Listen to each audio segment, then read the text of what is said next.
ودا حازي لقرت فرمو. السلام عليكم أستاذ سوران. وعليكم السلام. داعي بخير بيت. دەستماچەکەم ئامانەتی خوای گەورە بی. خوالي رازي بي يا ربي سربرز بي. لە خۆشەویستی خوای خۆشتم دەوێ بە خوای. کوڕەکەی خۆشم ناوی سۆرانە. يا خوا خوای گەورە سۆرانت لێ نەسێنێت. لەگەرە توش مامۆستا دەستماچەکەم بەس یەک پرسیارم لە کوڕی خۆم هەیە. فەرموو. ئەمە 3 عومرەم کردیان. ماشەڵڵا دەبێت. بەس وەختی خۆشی تقریبان 5 سال 6 سال لەوە پێش لەگەر کوڕەشی دکەم نای کاکە ئەحمەدا نامان دەرچوو لە بۆ ماری خوای. بەڵێ.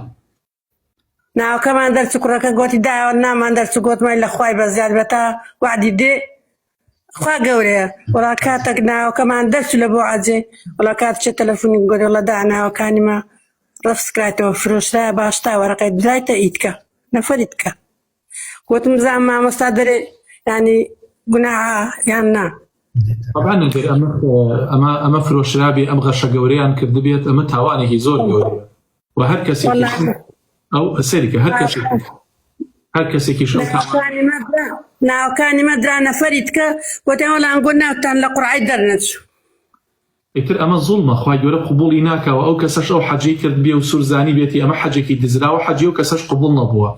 ئێوەش ئینشاءڵڵا پێش ئەوەی ژیان ئاوایی بکەن و ماڵ ئاوایی بکەن لە دنیا حەجە بێ بە قسمەتان حەج خۆشترین عیبادەتەکانە باوەڕتە بێدایە حاجی گیان من حەجم کردووە یعنی هیچ عیبادەتێک ناگاتە عیبادەت قەت ئینشاءڵڵا ئەبێ بە قسمەتان دایگیان. والله ئەکە لە دیار لە مەکەی لە دیار تەلەڤیزۆنی ڕادەوەستم لە دەورەی دەسوڕێنەوە یعنی لەگەر ئەوان درم لەگەر ئەوان دەسوڕێتەوە. ئینشاءڵڵا خوای گەورە ئەیکا بە قسمەت هەموو موسڵمانێک. دەستماچەکەم ئامانەتی خوای گەورەی بی بەو خوای هەموو ئێواران لەگەڵ کوڕەکەی دادەنێشمە تا ئاخر لاسەی.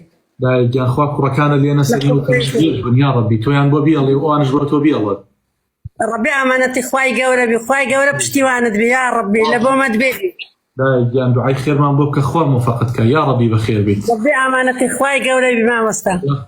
چاوت ماچ دەکەم. خوا لەگەڵ بێ خوا حافیزە بێت.